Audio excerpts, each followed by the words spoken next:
Hi, this is Richard Oliver from The Light of September, and you're listening to Mark Who 42.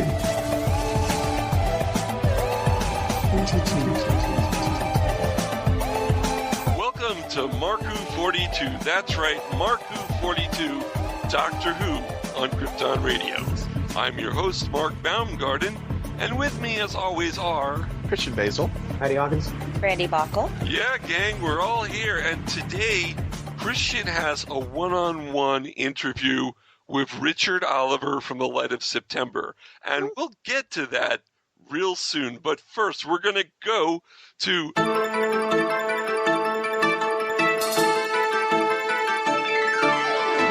brandi-bachle and the Doctor Who news. Brandi? All right, so first thing I have here is that they actually have the first round of ballots were issued for this year's Television Academy's renowned Emmy Awards. And for the first time in its 53-year history, Doctor Who is represented as Peter-Capaldi has been listed within one of the best drama actor categories for his performance as the Doctor.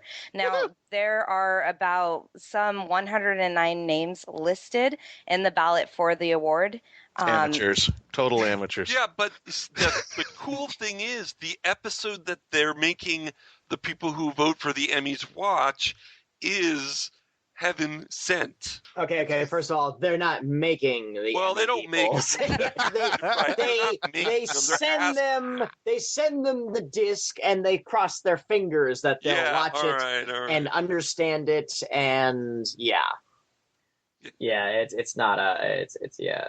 Now I hear that Stephen Moffat also is on the long list for Best Writer. Yeah, I mean they're pretty hard. The American Emmys are notoriously not. I mean, they might nod an acknowledgement to a foreign series, but Emmys are Hollywood still, and Hollywood loves itself. But I'm not poo-pooing it. My whole thing is it's a step. It's a nice step in the right direction. Yeah, although, Doctor Who has never been represented in the Emmys before, so well, again, this is not represented. Okay, you're right. Yeah, this is. It's a long list. We shot a flare up into the sky, and in the United States, they're like, "What's that?" Oh, I think it's that phone box show. Anyway, Yeah, the one with Bill and Ted. I remember that TV show. Oh, okay, I'll vote for that. I'm sorry, I'm kind of geeking out about this. I mean, it's when Doctor Who makes those little significant moves into the U.S.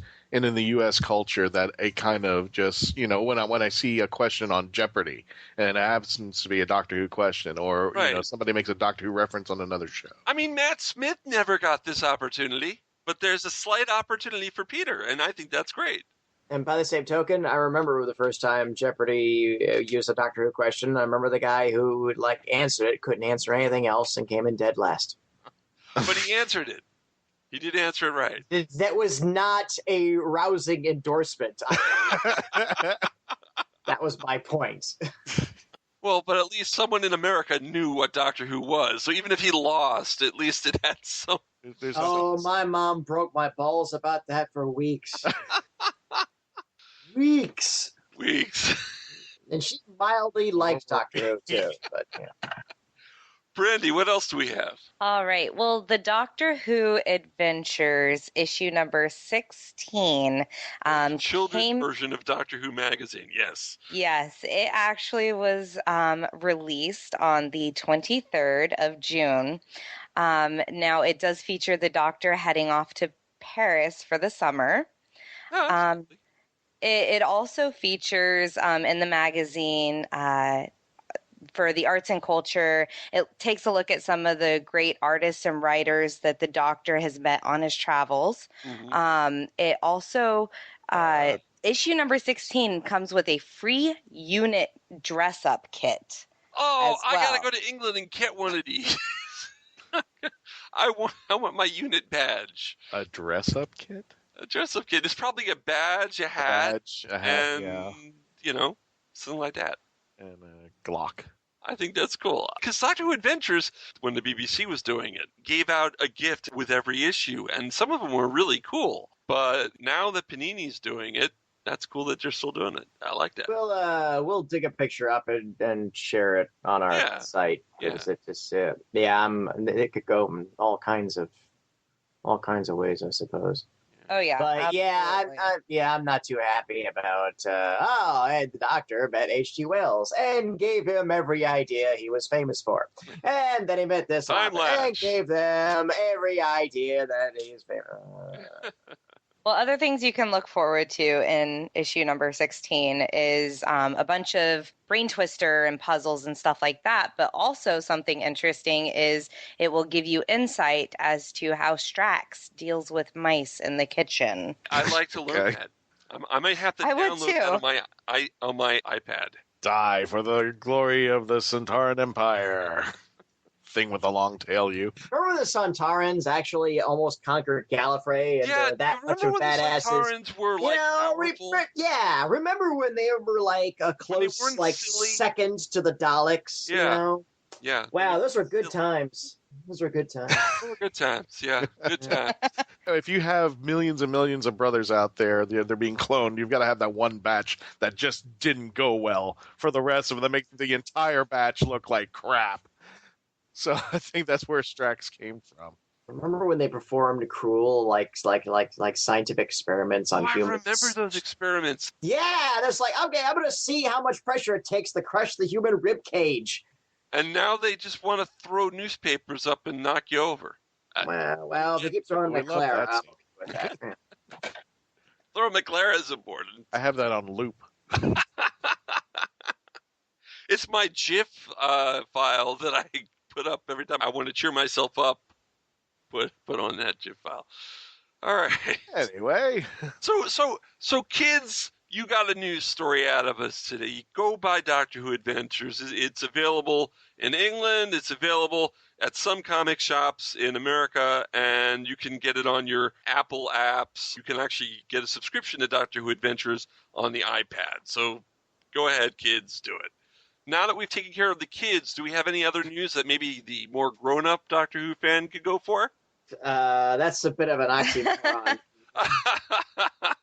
Touche. There you go. All righty.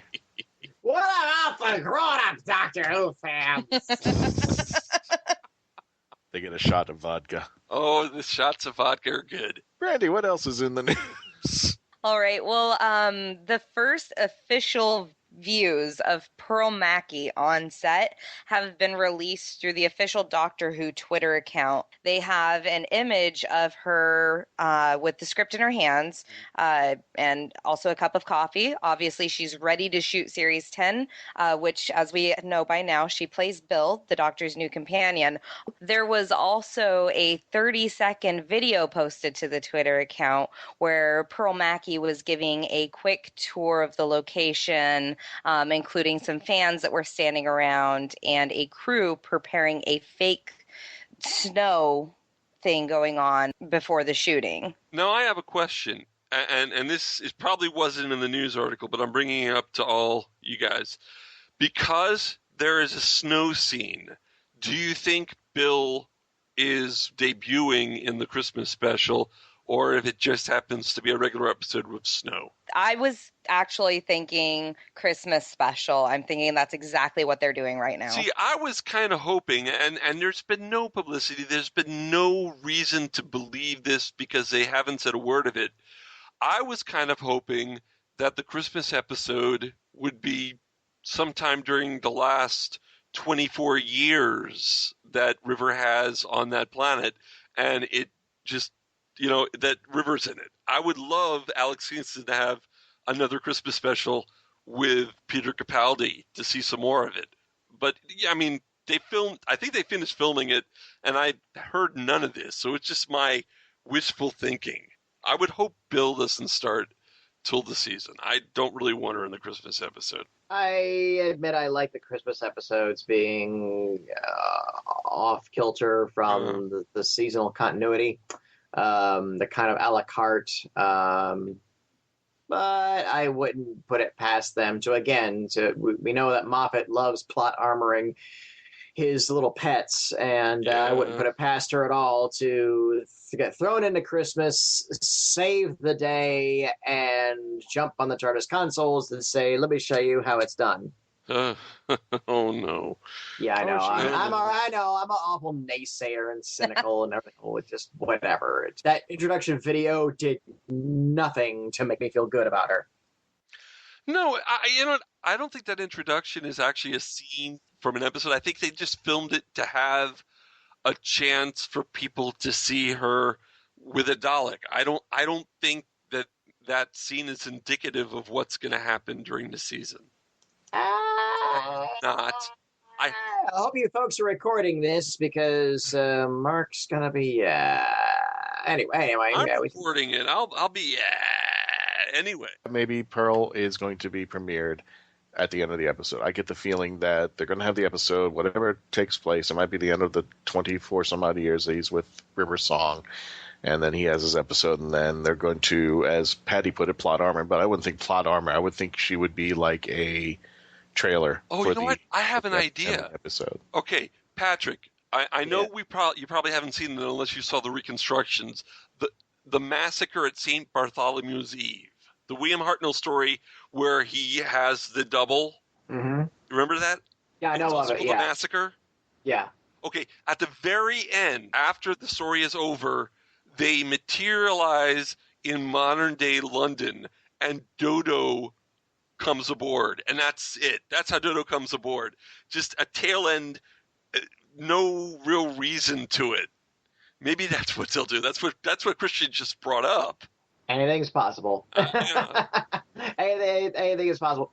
I mean, world. I know you'd like to see the years of River Song. I think they're gonna leave that alone. I'd like to see Alex Kingston one more time. Oh, I know we'll see her again, and we'll. And she's gonna meet Jack, Captain Jack, and it'll be fun. And we'll watch the Doctor do the walk of shame into the TARDIS after 24 years. I don't know where to go from that except to say, you have anything else, Brandy? All right. So the last little bit of news that I have here is that the International Licensing Awards have been held by the International Licensing Industry Merchandisers Association, and the American clothing and accessory store Hot Topic has won the License Program Retailer Award for their licensing program for Doctor Who products. They actually also won this award back in 2014. The company, Hot Topic, has produced a number of products within their license based on Doctor Who, including Doctor Who-related coats, sweatpants, T-shirts, accessories, and as you guys know, my infamous TARDIS dress. Yeah. In late December, they did launch a new limited edition fashion collection of 9 items, which featured icons from the show, including the TARDIS, some sonic screwdrivers, and weeping angels. Merchandise, yeah. Now, if only somebody would take away the action figure license from Underground Toys, since they don't seem interested at all in using them. Yeah, I've seen some of those Underground Toys licensed minifigures, and I looked at the Peter-Capaldi one. Doesn't look a bit like him. Has the wrong color hair. The face doesn't even have any of his features. I mean, and the Matt Are you talking the 4-inch or the 6-inch? The 6-inch. Okay, here's what I had to do. I had to take the regular 6-inch one with the flat hair. I had to pop that head off, and I had to use the regenerated Capaldi head that came with the Matt Smith regeneration one, which actually looks okay. But yeah, they could do better. They have done better. They could do much better, and I don't know why they're not. And as an action figure toy collector, I'm like, hey guys, I mean, the Sherlock figure is great. I'd love to see a Watson figure, but that's me being a toy nerd. Yeah. All right. So I think you said that was the last story, Brandy? That was the last bit of news that I had for you guys today. So you know what that means? I think I know what that means. What does it mean? It's time for some birthdays. Yeah, birthdays! Woo! Woo!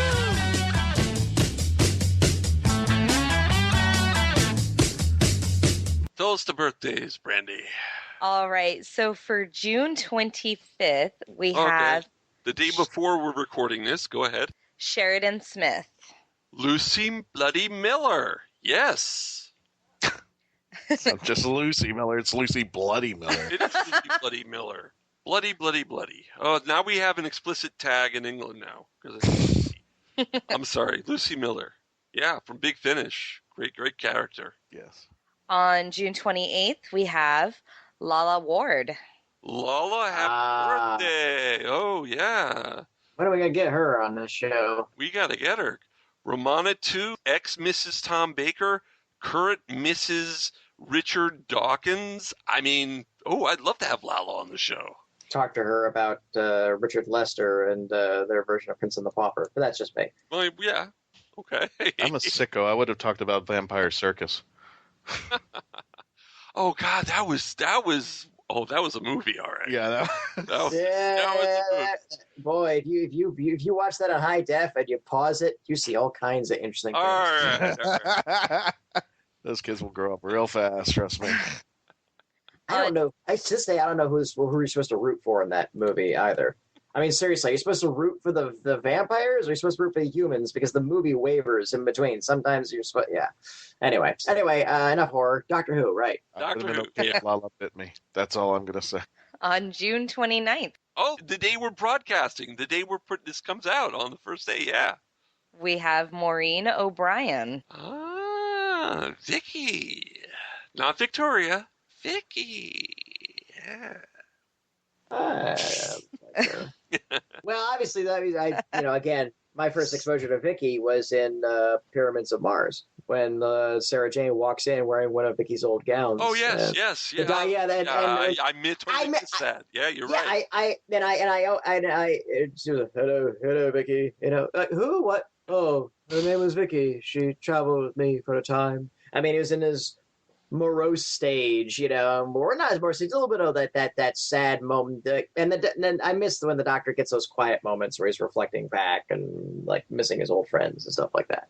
But yeah, that was my first exposure to Vicky. Of course, I was like, "Wait, who's that?" That was before I even knew there were other Doctors. Yeah. In on July 1st, we actually have Jean Marsh. Jean Marsh. So we have another ex. This time it's John Pertwee's ex. And she was also Joanna, the princess in the Crusades. She also was Sarah Kingdom in the Dalek Master Plan, so she counts as a companion. Yeah. And she was Morgaine in Battlefield, which is one of Christian's favorite Sylvester McCoy stories, if I remember correctly. Yeah. Yeah, and she was Bab Morda in Willow. She was. She was in Upstairs Downstairs, the original. Yeah. She's got a resume. Yeah. Long CV she's got. Yeah, she said about Pertwee. It was just like, I loved him. I still loved him. We were just too alike. Yeah, I can follow that. So John's her favorite monster. Yeah, John was her favorite monster. Yeah. And lastly, on the list of birthdays, I have July 5th, Philip Madoc. No. Philip, that name brings back memories because he did a lot of roles. Because he did a lot of arguably very pivotal Doctor Who roles too. Got to talk about tertiary characters. I mean, the brain of Morbius, the guy who kept Morbius's brain alive. Mm-hmm. That's one of those weird stories that it's okay, but there's a lot of continuity bombs in it. And if anybody comes to one of our Class Doctor Who clinics, I like to talk about that one a lot. And of course, he plays the Warlord in the War Games. I'm trying to remember, as the Warlord, was he the evil Time Lord or was it the War Chief? Because that, the Warlord was the Time Lord. The War Games, of course. The end of Troughton's Run, the naming of his race, the Time Lords, the inference as to why he left, and all that sort of stuff. And Power of Kroll is Fenner, the guy who you think's going to be an evil dude, but actually he's just kind of there to do a job. It's like, I don't really like the Swampies, but I can't really say I hate them either. That line always stuck with me. I don't know why. It's a good line. I expected him to be as bigoted as the rest of the dudes, but it was just like, nah, whatever. Dun dun dun, Kroll, dun dun dun, Kroll, dun dun dun, Kroll. Crap! Oh my God, we need to do that for a group cosplay. We need to go as the Swampies. That's an easy one. We all get down in some loincloths. You, me, Christian. We'll all grease ourselves down in green makeup, but we'll have on some awful wigs. And yeah, I'm glad I was left out of this one. One of my favorite lines actually comes, I think, if I'm not mistaken, the one guy's praising Krull. He's going like Krull is all-seeing, all-knowing, and the Doctor snaps and goes, all baloney, or something like that. And something to the fact that Krull couldn't tell the difference between a field of dandelions and a pile of bird droppings, and that's the line that I kind of remember there from that episode. Yep. You know what else is? I'll end in this other little bit of Doctor Who trivia for those you may not know. For those of you old enough to remember TV Guide, when people actually worshipped TV Guide, because that was the pre-internet days when TV Guide would arrive. The whole family would argue about who would get to look at it first for next week, et cetera, et cetera. The first time Doctor Who was reviewed in the reviews section, the story was Power of Krull. Really? Yes, it was. Wow. Yes, it was. And I remember the guy finally said, I've been hearing about this show for a long time. I wanted to check it out. And it was Power of Krull. He saw the whole thing about it. And he was, at the end, he was like, I don't know what the key to time is. I don't know what the phone box is. I don't know what's going on, but I'm never watching this again because I'm scared that I'll get addicted to this crazy show. That's slightly paraphrasing, but the whole point was that it was a backhanded crazy ass it's like recommendation, but obviously he was like, I don't know what the heck's going on here, but I kind of like what I'm watching, but yeah, too good to keep watching. Yeah, I think that's a legitimate argument that people had about the shows. Like what was the line from that Kevin Smith movie, Clerks 2? There was a line where the woman says and comes in and goes, it's disturbing, but I can't keep my eyes off of it. Sometimes I think people actually go and watch Doctor Who and go, I don't want to continue on just because I don't want to be part of this craziness. And I'm like, yes, that's why you watch it. That's to right. be part of this craziness. Oh, it's a good show, folks, and I know you know that, or you wouldn't be listening to Mark Who 42. Well, that's the end of our news and birthday segment, so we're going to go to a break. And when we come back, we are going to have a member of the cast of The Minister of Chance and the new audio dramatization, The Light of September. He works in that with Tasman Gregg, Robert Picardo of Star Trek, and Sylvester McCoy. I don't think I need to tell you who that is. His name is Richard Oliver, and Christian gets to interview him right after this. Hello, I'm Nicholas Briggs, the voice of many monsters on Doctor Who, and executive producer of Big Finish Productions. And I'm pleased to announce that Mark Who 42 Books have joined forces with Big Finish to bring you Big Finish Audio. There's this fella who calls himself the Doctor, and he says he has saved me, and we are in his time machine. You all right? I think I've broken something. What about you? Yes, I'm fine, thanks. I rather think I broke your fall. Oh, sorry. Mark Who 42 Books will now offer to bring you the best in Big Finish audio. But why are they here? How do you do? I beg your pardon? Oh, no need to. I'm the Doctor, and this is... I am Leela. By all means, please do come out to play, Doctor. I'm waiting for you.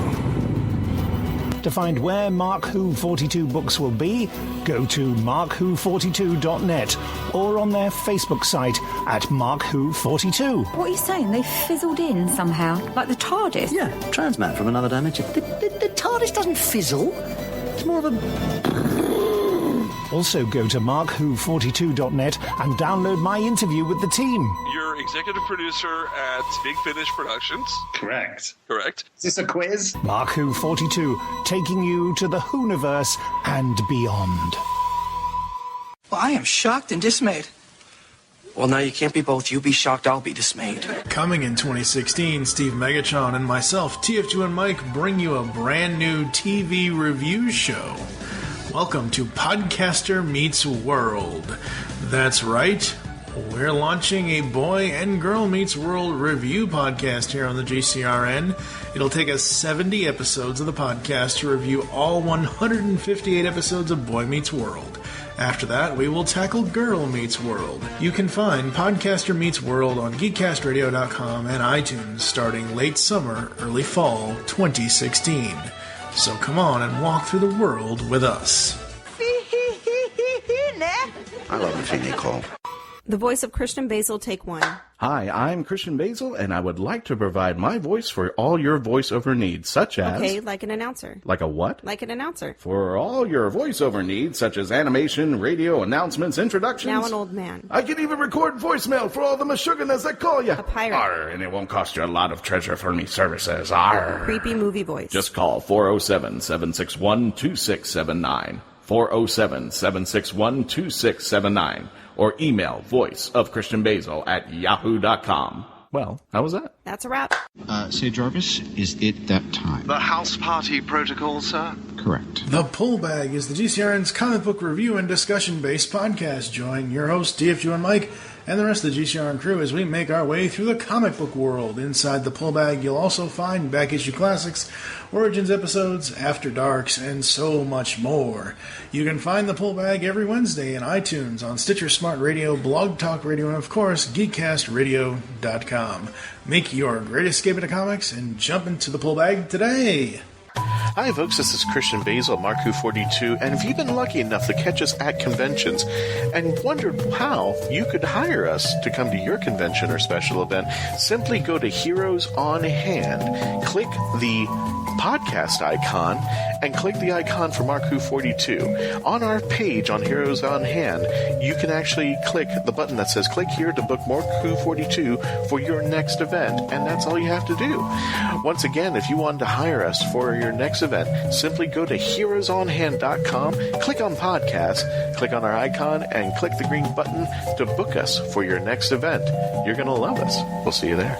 Hello, this is Sylvester McCoy, Doctor Who number 7, on Mark Who 42. What on earth is that? I've no idea, really. All these numbers. Hi, everybody. Welcome back. This is Christian Basel with Mark-Who42, taking you to the Whoniverse and beyond. And this could go either way to the Whoniverse and beyond. Today we have actor Richard Oliver. If you're not familiar with his work, you definitely want to go online, and I think it's radiostatic.co.uk. And you've been on 2 shows, one, The Minister of Chance, with, I believe, Sylvester McCoy and Paul McGann, and now you're doing The Light of September. Let's get first things first. Tell us a little bit about The Light of September. Right, without giving too much away, because I think we're only up to episode 6 is just about to come out. It's an adventure set aboard the Royal Research Ship Venus, which is an oceanographic research ship, and the crew kind of come on board for a normal day at work, and they're not too long into their voyage when there's a kind of a glitch in time at the hands of a rocket that can allegedly travel faster than the speed of light, and that kind of alters the universe's timeline and kind of sends the crew on a crazy adventure. Now tell us a little bit about yourself. When did you start acting, and how did you come across these 2 shows? Yeah, well, I started acting at school. It was kind of fell into it really at school and found I enjoyed it. And then from there I went on to drama school and then just started, like actors do, just looking for work and started kind of, getting some nice little jobs on my CV. And then about 10 years ago, I happened to bump into Dan Freeman, who at the time was doing a stand-up comedy show. And I'd gone along to watch him perform and got chatting to him afterwards. And that's kind of how I ended up involved with Dan, really. And Radio Static's work was just first and foremost through a friendship and being one of his fans of his comedy show. And then as the years progressed and Dan was doing more work, I eventually got invited to kind of be on board and be part of his cast. So it was friendship first, and then I eventually got lucky and he asked me, would I like a job? I think that's how our career started with this radio show here. We're just kind of like going, okay, well, what do we do here? And I think Mark finally picked us up and said, you want to do a radio show? And said, yeah, I guess we can do that. So were you a Whovian before you did Minister of Chance and Light of September? Yeah, I mean, I've been around Doctor Who, I suppose, like everybody from quite an early age. Sort of, I was born. When was I born? 1974. So it was kind of a big, it was always on television and kind of a quite high point of your family week to sit around and watch it. So I've kind of been around Doctor Who and enjoyed it for, I suppose since being a kid, and then obviously as the years go on, you kind of discover more science fiction stuff in the genre. So yeah, I kind of grew up on Doctor Who, really. So who's your doctor? Who's my doctor? My first doctor I ever remember was kind of Tom Baker, and I don't know whether I'm kind of drawn to that one because that was my kind of the first one I kind of clearly remember kind of growing up. Obviously, Sylvester McCoy, and I quite like Peter Davison as well. They're creatures of PBS, so I started with Tom Baker. So yeah, we're part of that generation there. Oh, brilliant! That started with the Tom there. What's it like working with two doctors? Oh, it's amazing. I think for me, you kind of go through a little bit of initial hero worship, because I suppose my first introduction was Paul McGann. So I got to meet Paul on the Ministry of Chance, and then during the filming of the pilot film, I had a few scenes with him, so I was on set with him. So I think you kind of, first of all, it's kind of, you go from sort of being in awe, and it's all a bit scary because it's somebody you kind of have a lot of respect for as an actor, and then as the days kind of go on, you kind of, you get into just the job mode, and equally with Sylvester as well. I mean, he's a phenomenal actor, and and to be in the room with him on the Light of September was, the same process really. A bit nervous, thinking, wow, I get to work with this amazing actor, and then after a little while you settle and you just think, right, best get on with my job now and stop being all giddy because I'm around these superb actors. I don't want to give too much away, but I will just say this from listening from the first episode of Light of September. It is very, very eye-opening, childlike growing up to hear the Seventh Doctor swear just like a pirate. To hear Sylvester just use some very, very colorful metaphors. I just like, wow. The first my reaction was, I don't want to get Sylvester mad ever at me. Yeah, no, you don't be the end of that. But yeah, he's got some more good ones coming up as well as the series progresses. So, is there something that possibly people have seen you in before, or maybe they just not noticeable? Have you been in any movies or stage productions that people are aware of? I mean, I don't know really. I mean, a lot of the work I tend to do tends to be kind of on the independent circuit, unless it's kind of, television adverts, which are probably, a bit more mainstream. But I imagine a lot of the stuff that people probably know me for now is through the radio static work, which is like September and Ministry of Chance. But really my work kind of, whether it's theatre or film, it tends to be a lot in the kind of the indie section. So it's in that kind of market really. So I've not done anything with it, apart from working with the actors that I've worked with sort of through Dan, that I think people might know me from. You're going to be working, I think, in the future episodes coming up with Robert Picardo from Star Trek and quite a few movies. Have you worked with him yet, or is he still coming in there? Yeah, we recorded with Robert. I think it was just after Christmas. We did his scenes.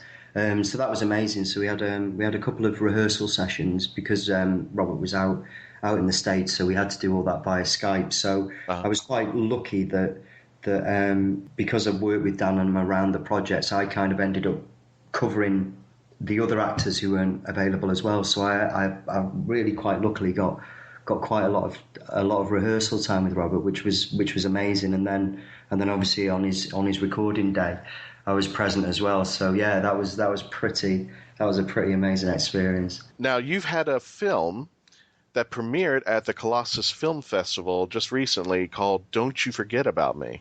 Yeah, that's right. Can you tell us a little bit about that? Yeah, that's it's a kind of a supernatural thriller. I would describe it, and the premise is that my character is a journalist, an award-winning journalist, and he's been covering various wars, and he meets an untimely death at the hands of a group of terrorists, and him and his niece have kind of bonded over watching The Breakfast Club, which is where the title of the film gets its title from the title song for The Breakfast Club. So the story kind of follows the afterlife of Uncle Reuben, her uncle, and he leaves his house in a will, and he tries to kind of connect with her from beyond the grave to try and finish his life's work. So that's the kind of the basic premise of that film. And how long did it take you to film that movie out there? Well, I actually had broken my leg last summer. Oh, jeez! It was before I broke my leg after I'd signed up to do the project. So luckily the director flew all the way from Arkansas over to where I was in Cheshire, and we filmed all my stuff on green screen because I couldn't walk. Oh God, no! Yeah. I'm sorry to hear that. Damn. No, so it was all a bit crazy, really. So we just had a couple of days on green screen. I kind of got to work with the actress because they'd filmed their sections out in Arkansas. So I was able to kind of act really with her footage that had already gone before. So it was a bit of a strange experience, but yeah. So we ended up shooting all my stuff in isolation, unfortunately, because I'd had an operation on my leg. Oh my goodness. I'm sorry to hear that. There was something also you worked on called the Rooster Rebellion. Can you tell us a little bit about that? Yeah, that's right. That's with the same director, Anthony Mariani, who did Don't You Forget About Me. We're taking that to the Edinburgh Fringe Festival this year. So we're playing in Edinburgh throughout August, and the story of that is a homeless ex-teacher. He becomes ill and he loses his job and ends up on the streets, and one of his students runs away from her mother, who's kind of quite an extreme, she's quite very overbearing, very religious, and her daughter runs away to take care of her homeless teacher, and then on the streets they come across my character, who's an ex-veteran who's been on the streets since he finished service in Iraq, and my character's kind of a bit of a charlatan, and he uses the word of God to kind of promote, to kind of get a couple of quid wherever he can, and then that's played against Shell, whose trick is you can pick a date in history and he'll tell you what happened on that day. So the day that I meet him, his story is all about the Rooster Rebellion and that great speech that Abraham Lincoln delivered. So that's where it gets its title from. So it kind of explores the homeless. It looks at the effects on what happens to soldiers when they come out of the services, and how sometimes they end up on the streets. So it kind of explores kind of religious extremism, and homelessness, and so that's the kind of deal with that. And then the plan for that is there'll be a feature film as well of that. Hopefully in the next, once we've finished, we should get into pre-production, and hopefully that will be a film for festivals next year. Gotcha. Now, going back to Light of September, can you tell us, for the audience who may have not heard of it yet, can you tell us a little bit about your character and how it works within the story?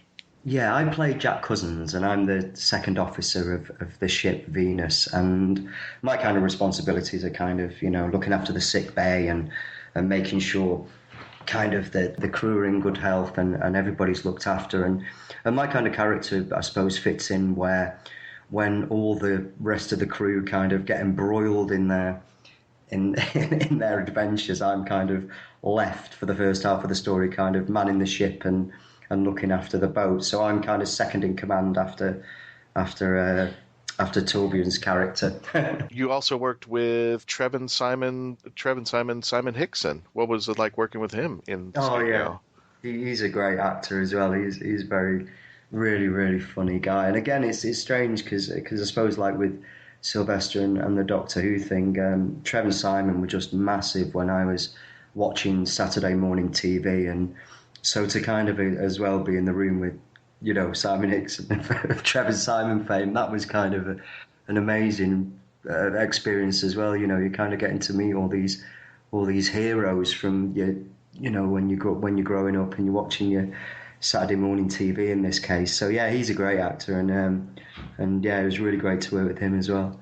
Now, did Doctor Who influence you going into acting, or how does it influence your life? I think in terms of influence my life, I think the idea of sort of great stories and great characters, and the idea of being in these fantasy worlds, and also kind of with Doctor Who, there's always some great problem that needs solving. So I think it kind of was probably a big influence going into acting, just from the idea of how brilliant those stories are told, and the fact that they keep regenerating themselves and it changes and adapts. And so I think I was always fascinated by that, and I think as an actor, I think that was an exciting thing to have as an influence, was kind of this ever-changing world or ever-changing character that kind of just was able to take on different forms, regenerate himself, become another persona and another persona. So I think in that kind of respect, I think it was probably quite a big influence being around that kind of program to make me think, wow, that looks really exciting. I think I'd like to someday be part of that world. So yeah, I think it probably did influence me a lot. Well, at least you got in to be with two of them in the audio, and one of them again in Light of September.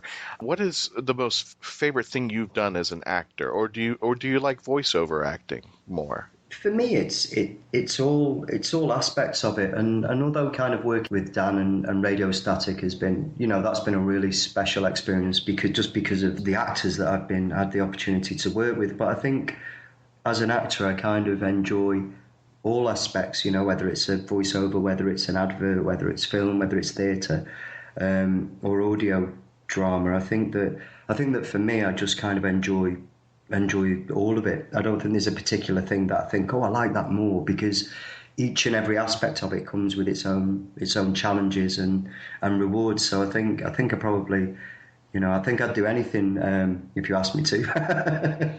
As you might most like horror actors, I say, I'll be anything you want me to be, as long as there's a steady paycheck. Let's do this. Let's do this right now. Definitely. How long have you been acting?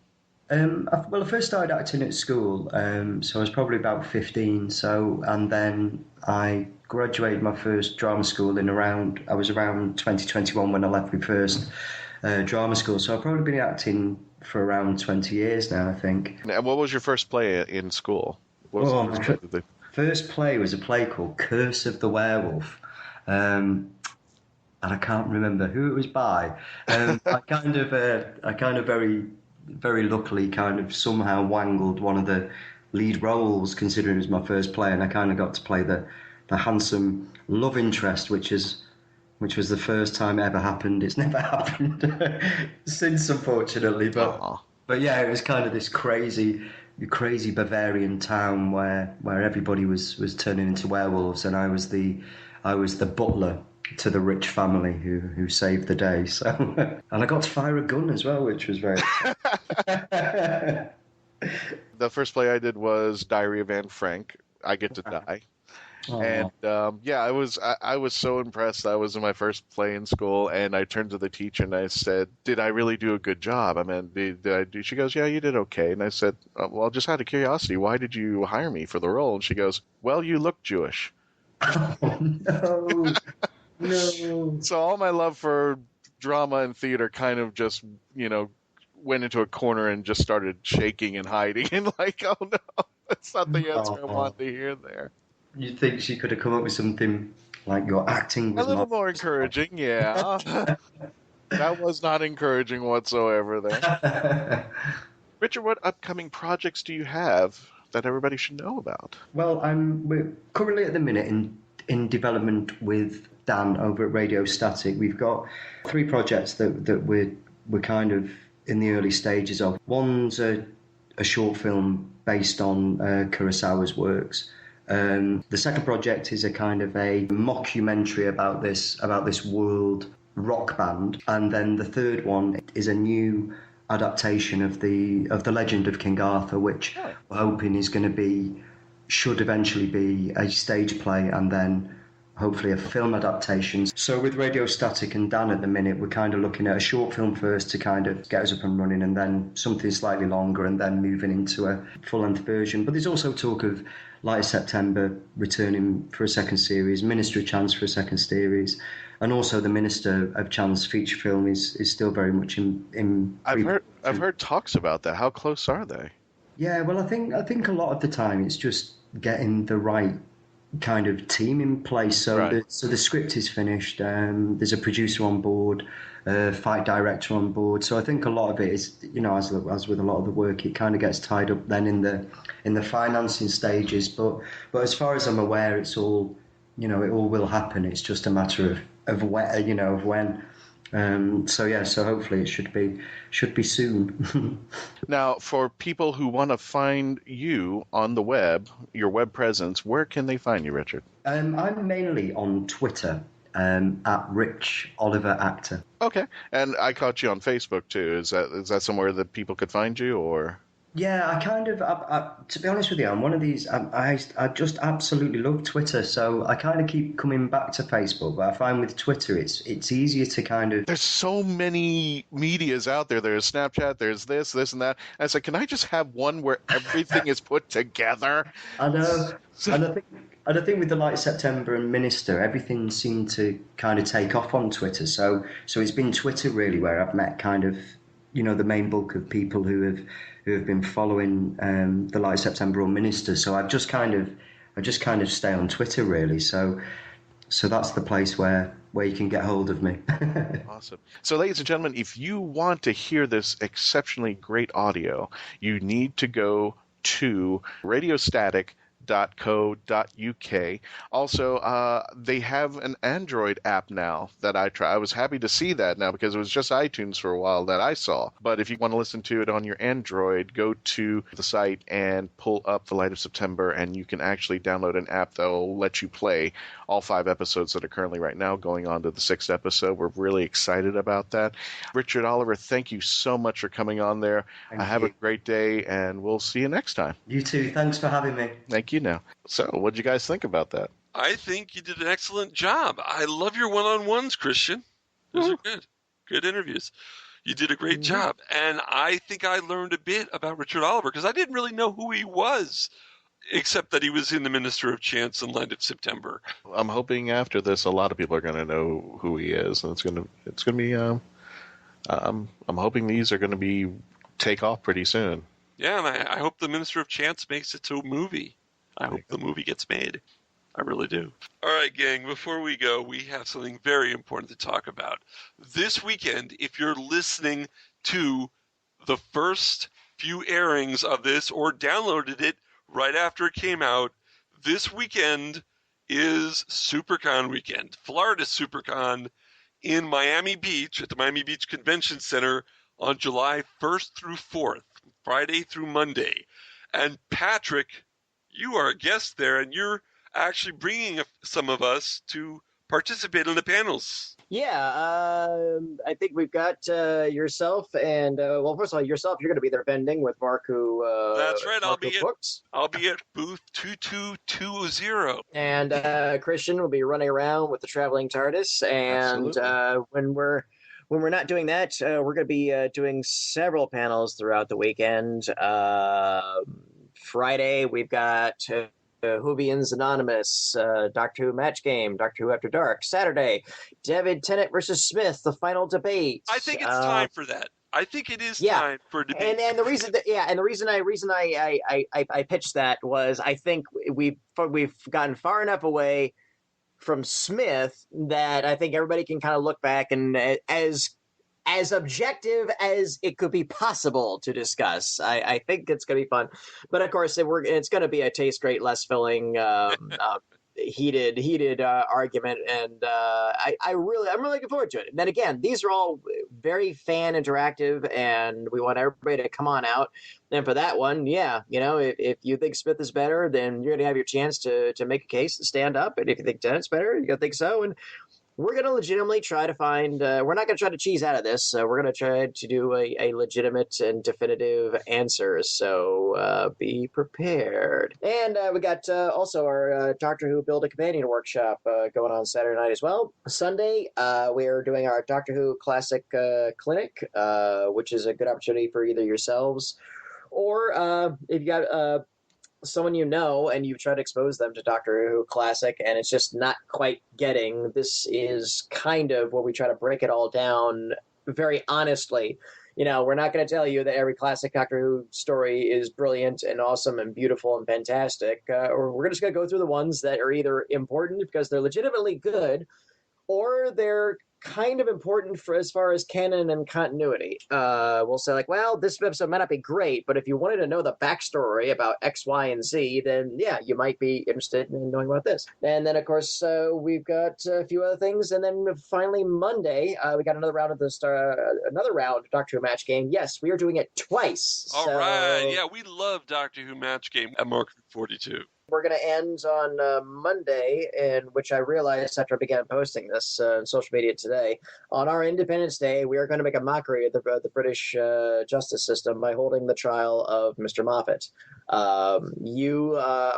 Anyone who attends our panels will be our witnesses. Mark, you will be serving as judge. I will be impartial, as much as I can be. Yes, and my esteemed colleague, Mr. Basel, will take on the role of the prosecution, and I will take on the role of defense. And we are going to...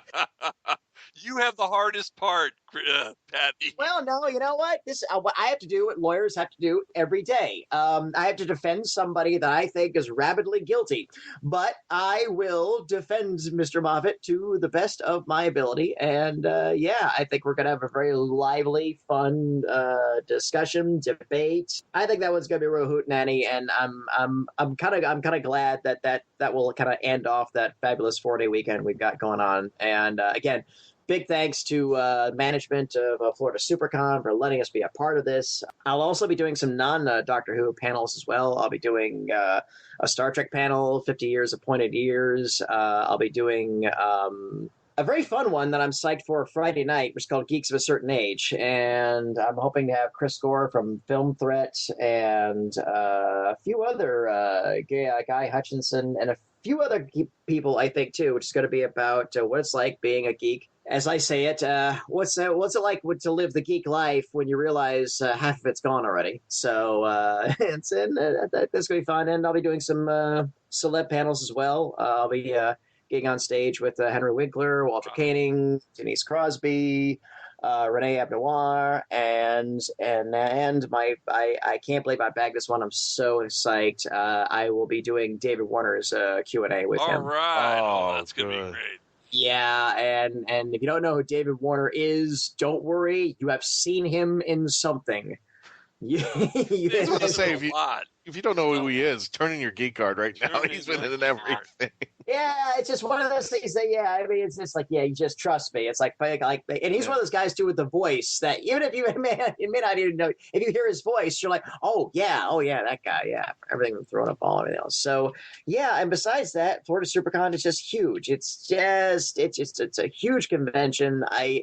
I don't know the raw numbers, but I it's funny too because I went to my first one last year and I was kind of in awe of it, and I might put it ahead of the other ones. Not that I would put that just in terms of content and craziness, and it helps too, of course. That's in the middle of summer, but hey, and so be wary of those heavy cosplays, kids. Don't sweat yourself to death. Remember, it's all about hydrating.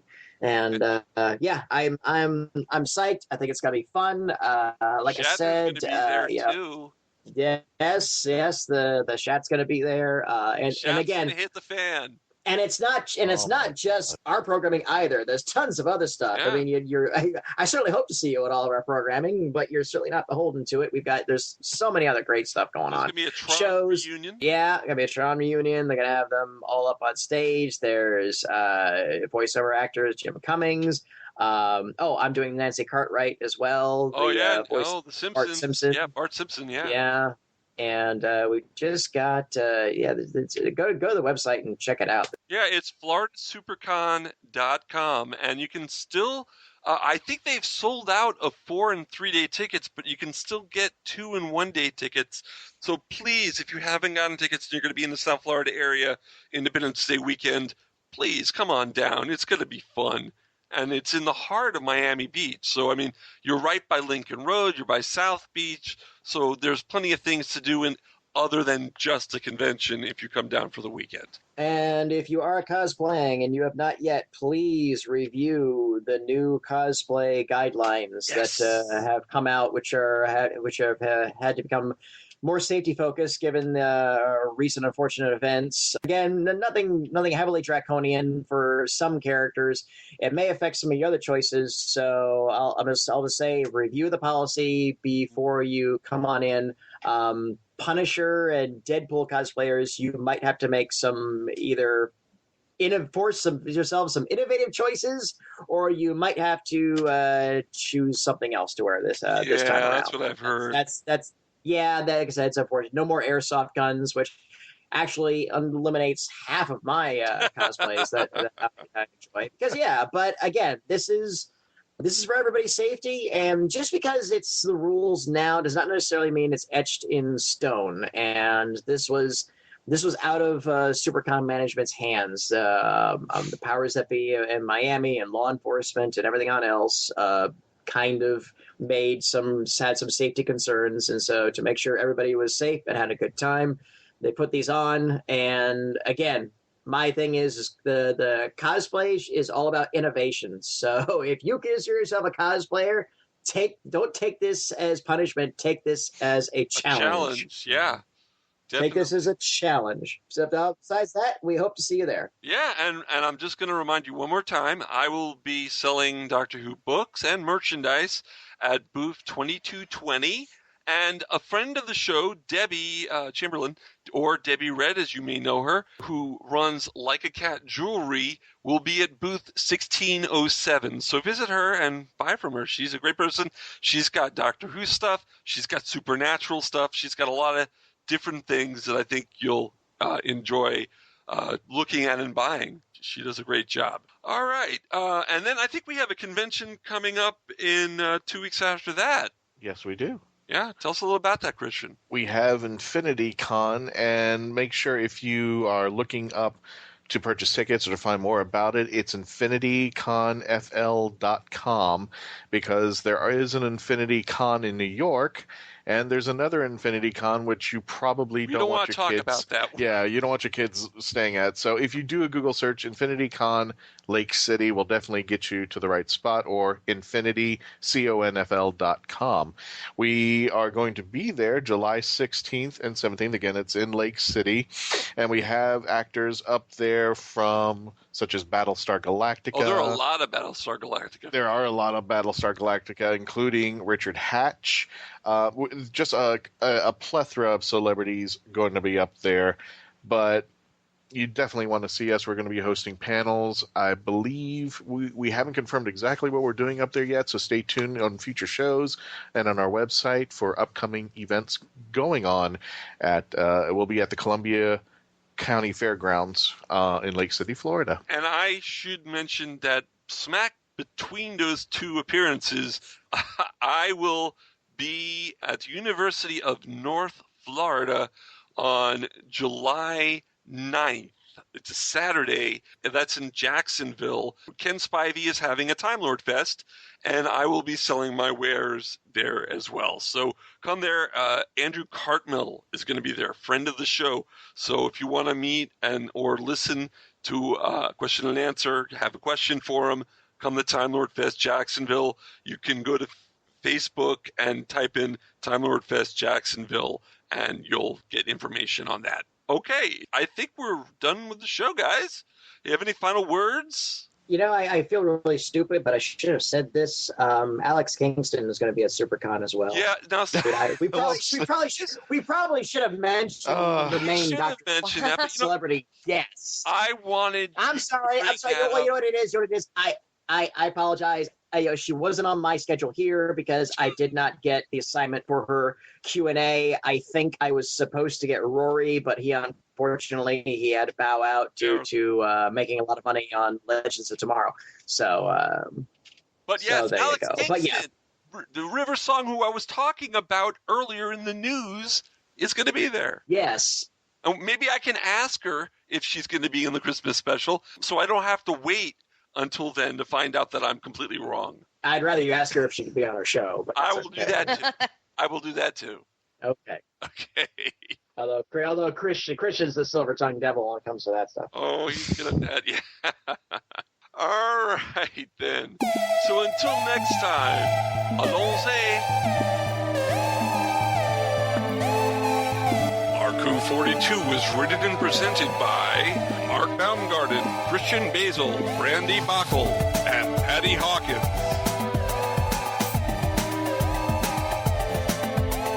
This episode was edited, directed, and produced by Mark Baumgarten. Visit markwho42.net, where you can register and become part of the Hooniverse Army. We can be contacted by email at mark@markwho42, subject line, ? If you'd like a chance to be a guest on our radio show, send an email to our Media Relations Director, Christian Basel, at markwho42media@yahoo.com.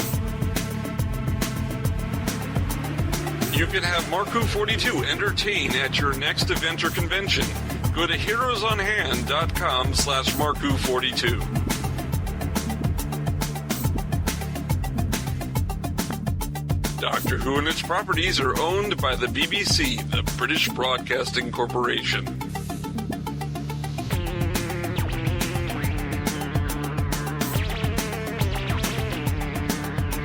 This show is owned and copyrighted by Mark Baumgarten 2016.